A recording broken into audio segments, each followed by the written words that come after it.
Assalamualaikum warahmatullahi wabarakatuh. Salam sejahtera bagi kita semua. Anak-anakku kelas 12, kita masih berada dalam kompetensi dasar yang sama, yaitu listrik statis. Kali ini kita akan membahas tentang medan listrik. Pada video sebelumnya kita sudah membahas tentang hukum Coulomb, yaitu hukum yang mendeskripsikan tentang gaya Coulomb atau gaya listrik atau gaya elektrostatis yang terjadi di antara dua buah muatan yang berjarak R1 dengan lainnya. Pada video sebelumnya kita merumuskan gaya Coulomb sebagai F sama dengan K kali Q1 Q2 per R kuadrat. Kali ini gaya Coulombnya kita tuliskan sebagai F sama dengan K kali Q kecil kali Q besar per R kuadrat. Kenapa Q kecil dan Q besar? Kita bahas pada slide selanjutnya. Jadi, gaya Coulomb atau gaya listrik atau gaya elektrostatis yang bisa berupa gaya tolak-menolak apabila dua muatannya sejenis, bisa berupa gaya tarik-menarik apabila dua muatannya berlainan jenis, kita tuliskan sebagai F sama dengan K kali Q kecil Q besar per R kuadrat, di mana F adalah gaya Coulomb, satuannya Newton, K adalah konstanta Coulomb dengan satuan Newton meter kuadrat per Coulomb kuadrat, Q kecil adalah muatan uji dengan satuan Coulomb, Q besar adalah muatan sumber dengan satuan Coulomb, dan R adalah jarak antar kedua muatan ini. Gaya Coulomb itu banyak sekali manfaatnya dalam kehidupan kita. Beberapa contoh manfaat gaya Coulomb adalah membawa daya ke rumah kita, mengisi daya komputer kita, dan untuk menerangi layar yang kita gunakan untuk menonton video ini. Masih banyak contoh gaya listrik yang lain manfaatnya. Kita masuk ke medan listrik. Kali ini kita memiliki satu muatan Q besar yang bernilai positif, maka muatan ini akan menimbulkan medan di seluruh titik di daerah sekitarnya. Medan listrik digambarkan dengan garis berpanah ini. Muatan Q besar menimbulkan medan di sekitarnya. Nah, muatan yang menimbulkan medan listrik di sekitarnya disebut muatan sumber. Apa itu medan listrik? Medan listrik adalah daerah di sekitar muatan listrik, di mana apabila kita masukkan muatan listrik lain, maka muatan listrik lain itu akan merasakan atau mengalami gaya listrik. Pertanyaan selanjutnya, jika kita memiliki benda dengan jumlah muatan total yang diketahui, dapatkah kita memprediksi bagaimana muatan listrik lain akan bereaksi terhadap muatan total ini ketika muatan listrik lain lewat di dekatnya? Nah, pertanyaan kita ini dihipotesiskan oleh Michael Faraday. Michael Faraday berhipotesis bahwa setiap benda bermuatan itu akan menghasilkan medan listrik yang menembus ruang dan memberikan gaya pada semua partikel bermuatan yang ditemuinya. Maksud hipotesis Faraday itu kita gambarkan seperti ini. Kali ini kita punya muatan sumber, muatan Q besar, yaitu positif. Muatan ini akan menimbulkan medan listrik ke seluruh daerah di sekitarnya. Kemudian kita juga punya muatan lain, Q kecil, yang nanti kita sebut muatan uji. Karena Q kecil ini juga muatan listrik, maka Q kecil ini juga menghasilkan medan listrik. Tetapi dapat kita amati, garis medan yang ada pada muatan Q besar itu jumlahnya lebih banyak daripada garis medan yang ada pada muatan Q kecil. Sehingga medan listrik akibat muatan Q besar itu nilainya lebih besar daripada medan listrik akibat muatan Q kecil. Jadi, apabila muatan Q kecil ini kita letakkan dekat dengan muatan Q besar, maka muatan Q kecil ini akan mengalami gaya akibat muatan Q besar. Karena Q kecil dan Q besar ini jenis muatannya sama, maka muatan Q kecil ini akan tertolak oleh muatan Q besar ke arah kanan ini dengan gaya sebesar F sama dengan K Q kecil Q besar per R kuadrat. Dengan Q kecil ini adalah muatan uji dan Q besarnya adalah muatan sumber. Jadi apabila hanya ada satu muatan, maka yang muncul adalah medan listrik. Tapi kalau kita masukkan muatan yang lain, maka yang muncul adalah gaya kolom atau gaya listrik. Bagaimana dengan arah medan listrik? Arah medan listrik itu radial keluar dari muatan positif dan masuk ke muatan negatif. Dapat kita amati dalam video ini bahwa arah medan listrik adalah keluar dari muatan positif dan masuk menuju muatan negatif. Itu arah medan listrik. Kemudian medan listrik itu memiliki arah. Ingat itu ya, medan listrik adalah besaran vektor, berarti punya nilai dan arah. Kita kembali ke yang sudah kita bahas tadi.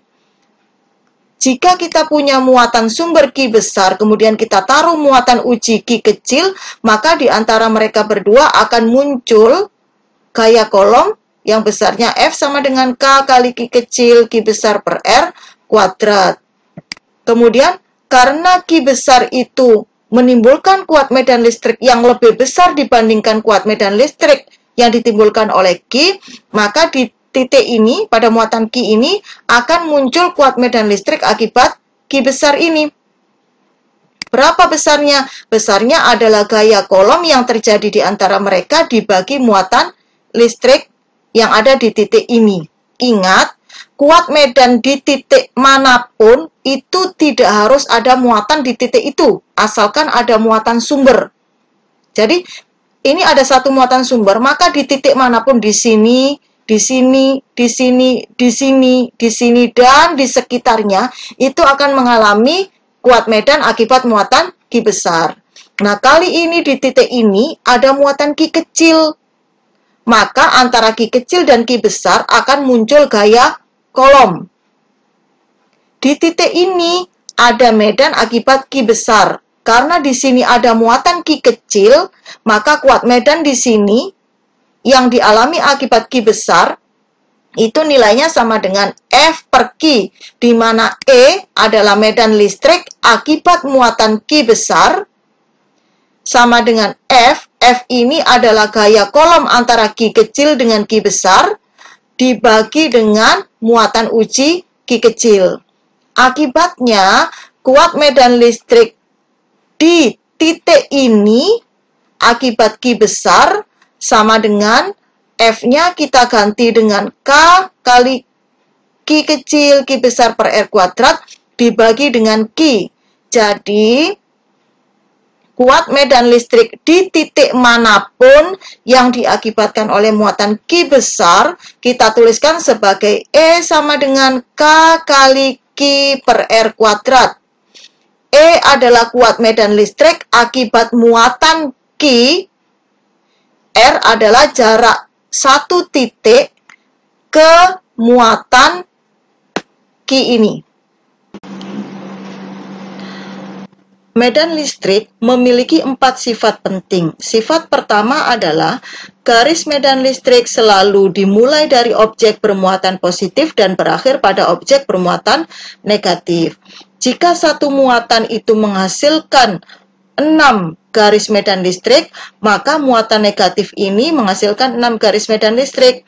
Muatan positif, 2 muatan positif ini menghasilkan 12 garis medan listrik. Jadi, yang 6 garis medan listrik dari muatan positif ini keluar masuk ke muatan negatif. Yang 6 lainnya itu keluar ke daerah sekitarnya. Sifat kedua dari medan listrik adalah garis medan listrik itu harus bersinggungan dengan arah medan listrik di titik manapun. Mari kita amati. Garis medan listrik selalu keluar dari muatan positif masuk ke muatan negatif. Sedangkan arah medan listrik itu selalu menyinggung garis medan listriknya. Misalkan di titik ini, maka arah medan listriknya adalah persinggungan, kita tarik garis singgungnya terhadap garis medan listrik ini. Itu sifat yang kedua. Sifat medan listrik yang ketiga, semakin besar kerapatan garis, maka semakin besar kuat medan listriknya. Kali ini kita akan melakukan percobaan menggunakan virtual lab, yaitu dari PET Colorado. Misal, kita punya daerah saat ini. Ketika tidak ada muatan listrik di sini, tidak ada yang terjadi. Kemudian saya akan meletakkan satu muatan listrik positif yang bernilai 1 nanocoulomb. Saya letakkan di sini. Mari kita amati apa yang terjadi. Maka seluruh daerah di sekitar muatan positif ini akan mengalami medan listrik yang arahnya keluar dari muatan positif. Kalau kita ambil satu titik di sebelah kiri sini, lihat arah kuat medannya adalah ke kiri karena dia keluar dari muatan positif.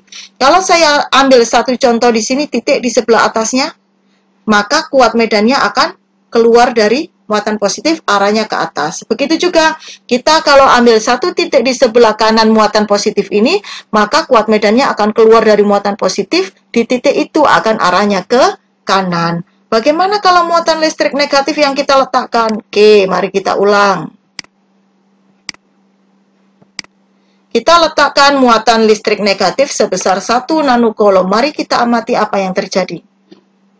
Di seluruh daerah di sekitar muatan listrik negatif ini akan muncul medan listrik, tetapi arahnya menuju muatan listrik negatif tersebut. Apabila satu titik kita ambil di sini, lihat, maka medannya adalah menuju ke kanan karena harus masuk ke muatan positif. Jika kita ambil muatan satu titik di sini, kita ambil satu titik di sebelah kanan muatan negatif, lihat arah medannya adalah ke kiri, masuk ke muatan negatif. Kemudian, bagaimana kalau dua muatan yang ada? Lihat, kalau saya taruh muatan positif di sini, maka medan keluar dari muatan positif masuk muatan negatif. Medan listrik tidak pernah berpotongan. Kemudian yang berikutnya adalah semakin rapat medan listrik, maka kuat medannya semakin besar. Itu sifat yang ketiga, dan sifat yang keempat adalah garis medan listrik tidak pernah berpotongan. Sudah kita buktikan tadi. Medannya keluar dari positif masuk ke negatif. Semakin rapat medannya, maka semakin kuat medan listrik di titik tersebut. Baiklah anak-anak, mari kita terapkan konsep medan listrik yang sudah kita pelajari tadi untuk menyelesaikan beberapa soal berikut ini. Soal yang pertama adalah soal ujian nasional tahun 2013. Dua buah muatan P dan Q yang segaris terpisah sejauh 20 cm.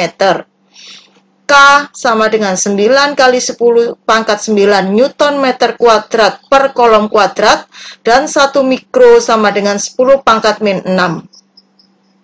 Besar kuat medan listrik di titik R yang terletak 5 cm dari muatan QP adalah, mari kita analisis gambar berikut ini. Titik R terletak di antara dua buah muatan listrik. Maka titik R ini nanti akan mengalami dua medan listrik, yaitu akibat muatan QP dan akibat muatan QQ. Kita amati, muatan QP itu berjenis positif, sedangkan muatan QQ berjenis negatif. Kita ingat bahwa garis medan listrik itu keluar dari muatan positif arahnya dan masuk ke muatan negatif. Mari kita tinjau medan listrik di R akibat muatan P terlebih dahulu. Muatan P berjenis positif, maka semua garis medannya keluar dari muatan P ke segala arah. Titik R berada di sebelah kanan muatan QP. Jadi kalau kita tarik garis keluar dari muatan QP ini, maka di titik R ini kuat medannya akan ke arah kanan. Jadi, EP kuat medan di titik R akibat muatan P arahnya ke kanan. Kemudian mari kita tinjau kuat medan di titik R akibat muatan QQ. Muatan QQ berjenis negatif. Kita tahu bahwa arah garis medan listrik itu masuk ke muatan negatif. Dari segala penjuru masuk ke muatan negatif. Kita amati bersama bahwa titik R ini terletak di sebelah kiri muatan Q. Sehingga arah garis medan listrik di titik R akibat muatan Q, arahnya harus masuk menuju Q. Jadi, di titik R, kuat medan listrik akibat muatan Q, atau kita simbolkan dengan EQ, adalah arahnya ke kanan, yaitu masuk ke muatan Q. Dengan demikian, kuat medan listrik di titik R ada akibat EP dan akibat EQ. Medan listrik adalah besaran vektor, sehingga selain memiliki nilai juga memiliki arah. Kuat medan listrik di titik R kita simbolkan sebagai ER adalah hasil penjumlahan dari EP plus EQ. Dua-duanya bernilai positif karena sama-sama berarah ke kanan. Kemudian EP kita ganti dengan K kali QP per RP kuadrat. Dan EQ kita ganti dengan K kali QQ per RQ kuadrat. RP adalah jarak dari titik R ke muatan P. RQ adalah jarak dari titik R ke muatan Q. Berikutnya, di soal dapat kita ketahui bahwa QP itu nilainya sama dengan QQ, yaitu 5 mikrokolom, sehingga dapat kita tuliskan persamaannya menjadi ER sama dengan K kali QP kurung 1/R kuadrat P plus 1/R kuadrat Q. Kemudian kita masukkan angka. Kita tahu bahwa K bernilai 9 kali 10 pangkat 9 Newton meter kuadrat per kolom kuadrat. Kemudian QP-nya bernilai 5 mikrokolom. 1 mikro adalah 10 pangkat min 6 kolom. Sehingga QP ini kita ganti dengan 5 kali 10 pangkat min 6 kolom. Kemudian RP kita ganti dengan 5 cm atau 0,05 meter. Jangan lupa dikuadratkan. Kemudian RQ kita ganti dengan 15 cm atau 0,15 meter, jangan lupa kuadrat. Kemudian kita tahu 0,05 kuadrat adalah 25 kali 10 pangkat min 4. 0,15 kuadrat adalah 225 kali 10 pangkat min 4.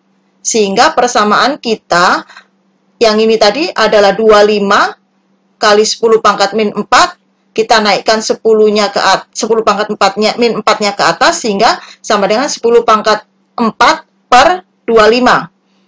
Yang sebelah kanannya 225 kali 10 pangkat min 4, maka 10 pangkat min 4-nya naik sehingga yang suku ini kita memiliki 10 pangkat 4 per 225. Kemudian kita samakan penyebutnya. Kalau di sini penyebutnya adalah 225, maka suku yang ini akan menjadi 9 per 225 kali 10 pangkat 4. Suku yang ini adalah 1 per 225 kali 10 pangkat 4. 9 ditambah 1 adalah 10. Sehingga suku ini, yang dalam tanda kurung ini, akan menjadi 10 per 225 kali 10 pangkat 4. Kita hitung pangkatnya terlebih dahulu. 10 pangkat 9 kali 10 pangkat min 6 adalah 10 pangkat 3. 10 pangkat 3 kali 10 pangkat 4 adalah 10 pangkat 7. Berikutnya, di sini ada 9, di sini ada 225. Masing-masing kita bagi 9, kita peroleh di sini adalah 25. Kemudian 5 dibagi 25 adalah 5, 1/5. 10 dibagi 5 akan sama dengan 2. Jadi, kuat medan listrik di titik R akibat muatan Q dan P bernilai 2 kali 10 pangkat 7 Newton per kolom. Jawabannya adalah B. Soal kedua adalah soal ujian nasional tahun 2018. Dua muatan listrik muatannya 0,2 mikrokolom diletakkan di titik B dan C, sebuah segitiga sama kaki. Jika K sama dengan 9 kali 10 pangkat 9 Newton meter kuadrat per kolom kuadrat, maka resultan kuat medan listrik di titik A adalah, mari kita analisis gambar berikut ini. Titik A ada di titik sudut segitiga sama kaki. Kemudian muatan QB dan QC itu nilainya sama, yaitu 0,2 mikrokolom atau 2 kali 10 pangkat min 7 kolom. Konstanta kolom K bernilai 9 kali 10 pangkat 9 Newton meter kuadrat per kolom kuadrat. Kita diminta menentukan kuat medan listrik di titik A.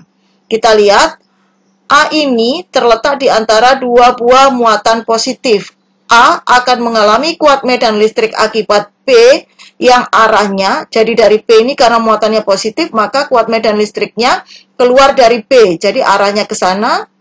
Jadi di A ini akibat B, arah kuat medan listriknya adalah ini. Kita tulis sebagai EB. Kuat medan listrik di A akibat muatan B. Kemudian kita lihat muatan C ini juga positif, berarti kuat medan listriknya keluar ke sana. Maka di titik A ini kuat medan listrik akibat muatan C arahnya seperti pada gambar berikut. Sehingga ada dua buah medan listrik yang bekerja di titik A, yaitu EB dan EC. Sehingga yang bekerja di titik A, kuat medan listriknya adalah resultan dari keduanya ini. Kita peroleh vektor kuning ini, kita simbolkan dengan EA. EA adalah resultan kuat medan listrik EB dan EC. Sehingga kita rumuskan sebagai resultan kuat medan listrik di titik A, karena ini sudutnya 90 derajat, jadi kita tuliskan EA itu sama dengan EB kuadrat plus EC kuadrat. Karena di soal disebutkan bahwa QB itu sama dengan QC dan RB sama dengan RC, maka EB itu nilainya sama dengan EC. Dengan demikian, karena EB sama dengan EC, maka EA ini kita tuliskan sebagai 2 EB kuadrat akar. Jadi EA sama dengan akar 2 EB kuadrat. EB kuadrat bisa keluar dari akar, akarnya, akar 2-nya tetap. Jadi EA sama dengan EB kali akar 2. EB kita ganti dengan K kali QB per RB kuadrat akar 2. K adalah 9 kali 10 pangkat 9 Newton meter kuadrat per kolom kuadrat. Kemudian QB-nya adalah bernilai 2 kali 10 pangkat min 7 kolom. Dan RB-nya adalah 30 cm atau 0,3 meter, jangan lupa kuadrat, kali akar 2. Sehingga mari kita hitung bersama. 0,3 kuadrat adalah 0,09. 9 dibagi 0,09 sama dengan 1/0,01. 0,01 adalah 10 pangkat min 2. Sehingga kalau kita naikkan sama dengan 10 pangkat 2. 10 pangkat 2 kali 10 pangkat min 7 adalah 10 pangkat min 5. 10 pangkat min 5 kali 10 pangkat 9 adalah 10 pangkat 4. Berikutnya, tadi ini 9 sudah habis sama 9 yang sebelah sini, sehingga sisa 2 akar 2. Jadi EA adalah 2 akar 2 kali 10 pangkat 4 Newton per kolom. Jadi, resultan kuat medan listrik di titik A akibat muatan B dan C adalah 2 akar 2 kali 10 pangkat 4 Newton per kolom. Jawabannya adalah B. Soal ketiga adalah soal ujian nasional tahun 2011. Titik A terletak di tengah-tengah dua buah muatan yang sama besar tetapi berlainan jenis, terpisah sejauh A. Maka kuat medan listrik di titik A saat ini adalah 36 Newton per kolom. Jika kemudian titik A itu digeser sejauh 1/4 A mendekati salah satu muatan, maka besar kuat medan listrik di titik A setelah digeser adalah, jadi saat ini kita memiliki dua kondisi. Kondisi pertama adalah ketika muatan plus Q dan min Q ini terletak sejauh A, maka titik yang letaknya di tengah-tengah keduanya akan mengalami kuat medan listrik sebesar 36 Newton per kolom. Jadi kita umpamakan titik A ini, di sini letaknya, kita ukur dari muatan plus Q adalah setengah A, dan dari muatan min Q adalah setengah A. Kita lihat, titik A ini, akibat muatan plus Q, maka mengalami kuat medan listrik E1 yang arahnya ke kanan, keluar dari plus Q. Akibat muatan min Q, titik A ini mengalami E2 yang arahnya juga ke kanan karena menuju min Q. Itu kondisi satu. Kemudian kondisi kedua, yaitu titik ini sekarang digeser 1/4 A mendekati salah satu muatan. Kita memilih menggeser titik A ke 1/4 A menuju muatan min Q. Sehingga jaraknya sekarang, titik A ini dari muatan plus Q berjarak setengah A plus 1/4 A, atau 3/4 A, dan titik A ini berjarak dari min Q adalah 1/4 A. Karena kita memiliki dua kondisi, maka kita bandingkan kuat medan listrik saat ini dibandingkan kuat medan listrik mula-mula, atau kita tuliskan EA aksen per EA. EA aksen adalah kuat medan listrik ketika kondisi 2, sedangkan EA adalah kuat medan listrik saat kondisi 1. Jadi, EA aksen per EA sama dengan kaki per R1 kuadrat plus kaki per R2 kuadrat. R1 adalah jarak titik A ke muatan ke-1, R2 adalah jarak titik A ke muatan ke-2. Per EA-nya adalah 2K Q per RA kuadrat, karena E1 sama dengan E2, jadi 2 kalinya. Sama dengan, ini kita lihat, kedua ruas, semua ruas memiliki K, jadi bisa kita coret, kemudian Q-nya nilainya sama, bisa kita coret. Sehingga EA aksen per EA itu akan sama dengan 1/, R1-nya kita ganti 3/4 A, jangan lupa kuadrat, plus 1/, R2-nya kita ganti dengan 1/4 A, jangan lupa kuadrat. Kemudian, RA-nya kita ganti dengan setengah A, jangan lupa dikuadratkan.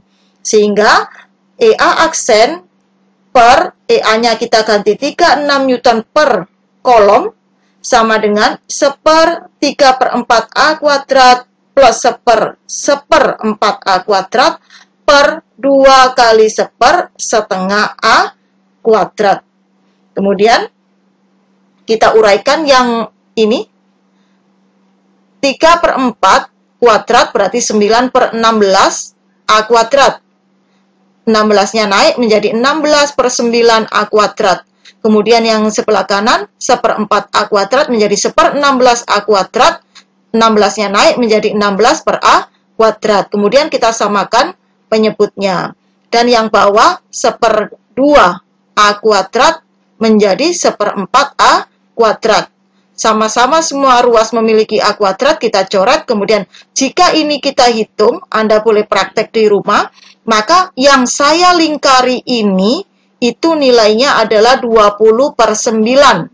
Jadi EA aksen 36 pindah ruas, EA aksen sama dengan 36 Newton per kolom kali 20/9 sama dengan 80 Newton per kolom. Jadi kuat medan listrik sebelum titik A digeser adalah 36 Newton per kolom. Setelah titik A digeser 1/4 mendekati 1/4 A mendekati muatan kedua, maka kuat medan listrik di titik A saat ini adalah 80 Newton per kolom. Jawabannya adalah C. Kita masuk ke soal keempat, yaitu soal ujian nasional tahun 2009. Perhatikan gambar dua muatan titik berikut. di mana titik P ini harus diletakkan agar kuat medan listrik di titik P itu sama dengan 0. K bernilai 9 kali 10 pangkat 9 Newton meter kuadrat per kolom kuadrat. 1 mikrokolom nilainya sama dengan 10 pangkat min 6 kolom. Mari kita analisis gambar berikut ini. Muatan Q1 plus 9 mikrokolom. Q2 min 4 mikrokolom. Q1 dan Q2 terletak sejauh 3 meter. Kemudian kita diminta soal, di manakah suatu titik itu posisinya di mana, agar kuat medan listrik di titik tersebut sama dengan 0. Mari kita tinjau 3 posisi. Kita misalkan dulu, titik P ada di sini, di sebelah kiri Q1, berjarak sejauh X misalkan. Maka kuat medan listrik akibat Q1, karena Q1 positif, maka titik ini di kiri, arahnya keluar dari muatan Q1, berarti di titik ini, EQ1-nya arahnya ke kiri. Kemudian EQ2-nya, karena Q2 itu negatif, kemudian titik ini ada di sebelah kirinya Q2, maka arahnya harus menuju Q2, masuk ke Q2. Sehingga di titik ini, EQ2-nya bernilai positif ke arah kanan, sedangkan EQ1-nya ke arah kiri berarti bernilai negatif. Jadi E di sini adalah EQ2 dikurangi EQ1, sehingga ada kemungkinan di titik ini itu kuat medannya sama dengan 0. Akan tetapi karena Q1 itu lebih besar daripada Q2 dan jarak Q2 ke titik ini itu jauh lebih besar daripada jarak titik ini ke Q1, maka titik ini itu akan menghasilkan medan listrik sama dengan 0 jika terletak sangat dekat dengan Q1. Dan itu tidak ada di opsi jawaban. Sehingga titik ini bisa kita abaikan. Kita masuk ke posisi yang berikutnya. Kita umpamakan titik P itu ada di sini. Di antara muatan Q1 dan muatan Q2. Kalau titik P itu ada di sini, maka kuat medan listrik akibat Q1, kita lihat, kita tarik keluar, maka EQ1-nya adalah arahnya ke kanan. EQ2-nya masuk ke sini, juga arahnya ke kanan. Jadi E di sini adalah EQ1 ditambah EQ2. Karena arahnya sama ke kanan, maka tidak akan mungkin kuat medan di titik ini bernilai 0. Jadi, posisi selanjutnya yang patut kita pertimbangkan adalah di sini. Di sebelah kanan Q2. Kita amati bersama, jika titik P itu ada di sini, kita letakkan sejauh X, titik ini terletak sejauh X dari Q2, maka medan listrik di titik ini akibat muatan ke-1, karena di sebelah kanan kita tarik dari muatan ke-1, maka kuat medan listrik EQ1 di titik ini adalah arahnya ke kanan. Sedangkan kuat medan listrik di titik ini akibat muatan kedua, arahnya masuk ke dia, berarti ke kiri. Jadi ada EQ1 ke kanan, ada EQ2 ke kiri. Maka kuat medan listrik di titik ini adalah EQ1 min EQ2. Sehingga ada kemungkinan kuat medan listrik di titik ini akan sama dengan 0. Jika kuat medan listrik yang sejauh X dari Q2 ini nilainya 0, maka EQ1 akan sama dengan EQ2. Mohon maaf, ini harusnya EQ2. EQ1 kita ganti dengan K kali Q1 per R1 kuadrat. EQ2 kita ganti dengan K kali Q2 per R2 kuadrat. K kita coret. Q1 adalah 9 mikrokolom. Kita ganti dengan 9 mikrokolom. R1 adalah jarak titik ini dari muatan ke-1, berarti 3 cm ditambah dengan X, kita ganti 3 cm plus X, jangan lupa kuadrat. Sama dengan Q2 kita ganti dengan 4 mikrokolom, kemudian R2 adalah jarak titik ini dari muatan kedua, yaitu X, jangan lupa kuadrat. Kemudian yang punya kuadrat kita jadikan 1, sehingga ini pindah ke sana, X kuadrat per kurung 3 cm plus X kurung kuadrat akan sama dengan 4 mikrokolom, yang ini turun per 9 mikrokolom. karena dua-duanya ini punya kuadrat, maka kita keluarkan, sehingga kita punya X per 3 cm plus X, kita kurung, kuadrat sama dengan 4/9 mikrokolomnya hilang, karena atas bawah punya mikrokolom. Agar kuadratnya hilang di ruas kiri, maka ruas kanan harus diakar, sehingga kita punya X per 3 cm plus X akan sama dengan akar 4/9. Akar 4/9 adalah 3/2. Kemudian kita kalikan silang, 3X sama dengan 2 kali kurung 3 cm plus X. Jadi kita punya 3X sama dengan 6 cm plus 2X. 2X ini kita pindah ruas, 3X min 2X sama dengan X. Sehingga X ini bernilai 6 cm. Jadi, letak titik P agar kuat medan listrik di titik P sama dengan 0 adalah 6 cm di kanan Q2. Jawabannya adalah B. Soal kelima adalah soal Eptanas tahun 2004. Sebutir debu, masanya 1 mg, dapat mengapung di udara karena adanya medan listrik yang menahan debu tersebut. Bila muatan debu tersebut adalah 0,6 mikrokolom dan percepatan gravitasi bumi 10 meter per sekon kuadrat, tentukanlah besar kuat medan listrik yang dapat menahan debu tersebut.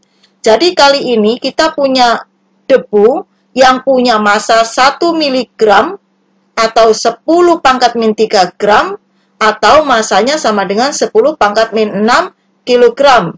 Debu ini itu mengandung muatan listrik sebesar 0,5 mikrokolom atau 5 kali 10 pangkat min 7 kolom. Debu ini dapat mengapung di udara karena tertahan oleh kuat medan listrik E. Kita diminta menentukan besarnya E. Kita punya hubungan F itu sama dengan E kali Q, sehingga E itu sama dengan F per Q. Yang berperan sebagai gaya saat ini adalah gaya berat dari si debu, sehingga F kita ganti dengan M kali G. Masukkan angka, E sama dengan M-nya kita ganti 10 pangkat min 6 kg, G-nya kita ganti dengan 10 meter per sekon kuadrat. Q-nya adalah 5 kali 10 pangkat min 7 kolom. Sehingga kita lihat 10 pangkat min 6 kali 10 adalah 10 pangkat min 5. 10 pangkat min 5 dibagi 5 kali 10 pangkat min 7. 10 pangkat min 7 kita naikkan menjadi 10 pangkat 7. 10 pangkat 7 kali 10 pangkat min 5 adalah 10 pangkat 2. 10 pangkat 2 adalah 100. Jadi E sama dengan 100 Newton per 5 kolom. Hasilnya adalah 20 Newton per kolom. Jadi besar kuat medan listrik yang dapat menahan debu agar debu tetap mengapung di udara adalah 20 Newton per kolom. Jawabannya adalah B. Anak-anak, kita sudah belajar tentang medan listrik yang dirumuskan sebagai E sama dengan K kali Q per R kuadrat. Kemudian, medan listrik itu akan muncul cukup dengan satu muatan saja, maka daerah di sekitarnya itu akan mengalami kuat medan listrik sebesar E. Tetapi jika kita hadirkan muatan listrik yang lain, maka akan muncul gaya kolom. Sehingga hubungan antara gaya kolom dengan kuat medan listrik, F sama dengan E kali Q. Kemudian medan listrik itu arahnya keluar dari muatan positif masuk ke muatan negatif. Medan listrik garis gayanya tidak pernah berpotongan. Kemudian, semakin rapat garis gaya medan listrik menunjukkan kuat medan listrik di situ semakin besar. Itu tadi anak-anak, kita sudah menerapkan konsepnya dalam menyelesaikan berbagai soal fisika. Kemudian terima kasih atas perhatiannya. Jika Anda rasa video ini bermanfaat bagi Anda, jangan lupa subscribe, kemudian like and share sehingga Anda tetap dapat mengikuti pembahasan-pembahasan saya di video-video selanjutnya. Terima kasih atas perhatiannya. Saya Ibu Dian Mufaridah, undur diri. Wassalamualaikum warahmatullahi wabarakatuh.